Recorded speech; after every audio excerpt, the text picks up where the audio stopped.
I didn't need these when I first graduated from U of T. Chancellor Patton, President Gertler, Dean Yip, distinguished faculty, senior staff, governors, fellow graduates, and our family, loved ones, and friends, and my cherished daughters, Gretchen and Harriet. How very honored I am to stand before you today, having received an honorary Doctor of Laws from the University of Toronto. I was last bestowed a degree here in Convocation Hall on June 7th, 1989, some 34 years ago, a Bachelor of Applied Science in Chemical Engineering. Clearly, I have been a very slow grad student. I would like to share some advice from my personal and professional travels since I was newly graduated here, as you are today. But first and most joyfully, I want to commend you, the class of 2023. I commend your hard work, your ingenuity, and your spirit of collaboration and camaraderie, helping one another on tough assignments, labs, and capstone courses, like plant design, a real rite of passage for chem-engs, and I think I see some heads nodding in agreement. Here, let me thank my chem-eng classmate and dear friend, Vesna, for her spirit of collaboration and camaraderie throughout undergrad and in the decades since. I also acknowledge with gratitude and admiration the family members, loved ones, and friends of our class of 2023, those here in person today, and those with us in spirit, who have encouraged and supported you in your journey. Savor today, remember it fondly and proudly. Class of 2023, you are graduating from one of the best universities in the world, top-ranked nationally, continentally, and yes, globally. A public university with private peers, and a university that I believe is unrivaled in the scale of its excellence and accessibility.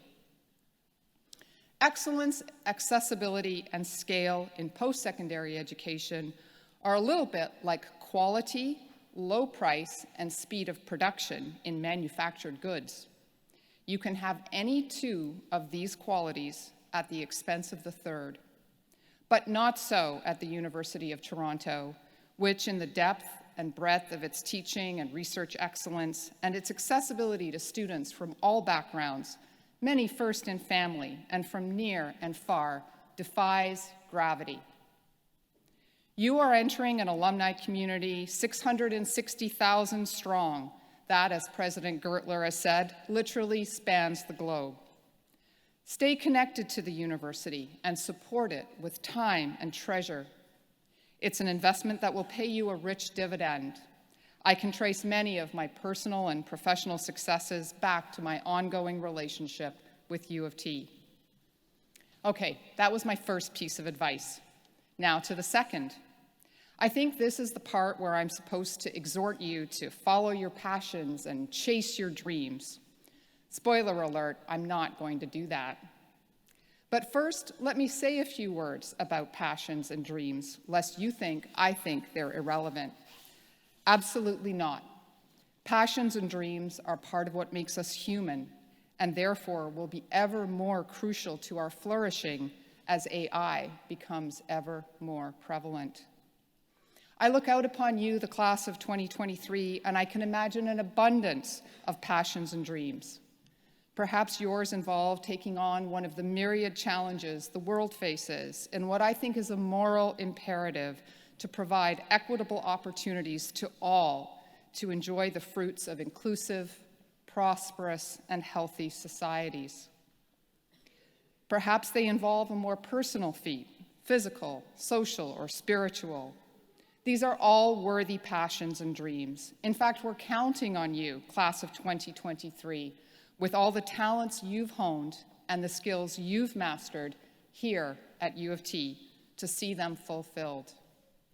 But to do that, to fulfill your passions and dreams, I urge you not to follow them. but rather to lead your intentions.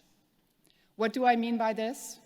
I mean to develop sound habits of mind and of action, and to practice them regularly. Does this sound a bit hard? I've got to tell you it is.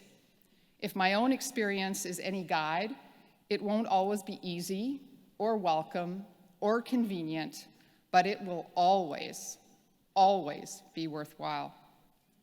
Good habits are things you build, but paradoxically, they also build you. Kind of like a muscle that gets stronger with regular exercise. Good habits build your character, and your character will power your success. There are many good habits of mind and of action. Let me highlight just 3 of each. We have a graduating class to present after all.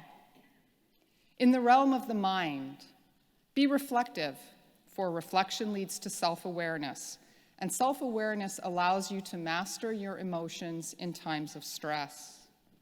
It allows you to better lead yourself, and lead yourself you must if you aspire to lead others. It allows you to choose how to act in any situation, for choice you always have, even if not always an enviable one. Second, be curious. There is so much we don't know about the world and the people in it. Ask questions and genuinely be open to the answers, even those, especially those that challenge what you believe to be true. As a corollary, let me say I picked up some wisdom in my law studies that I think has application out here in the real world. It's not about truth, it's about proof. In other words, even as engineers, it's not enough for us to be right. We must be persuasive, and persuasion starts with listening, not with talking. Third, be dispassionate, be slow to anger, be skeptical, especially of things that push your buttons, that bait your emotions, that provoke you to anger and frustration. When something tries your patience, try this trick that I've learned along the way. Pause, reflect just a moment, and give thanks for the occasion to practice your patience muscle. If it's anything like mine, it needs a regular workout. I think Gretchen and Harriet are nodding in robust agreement right about now. And now to actions. First, be persevering in the face of adversity. The best way out is always through, said the poet Robert Frost. Sometimes to succeed at persevering, we have to shorten our focal length to what's just in front of us. When I climbed the head wall of Mount Vinson in Antarctica on January 15th, 2016, I will never forget that day or eat another granola bar.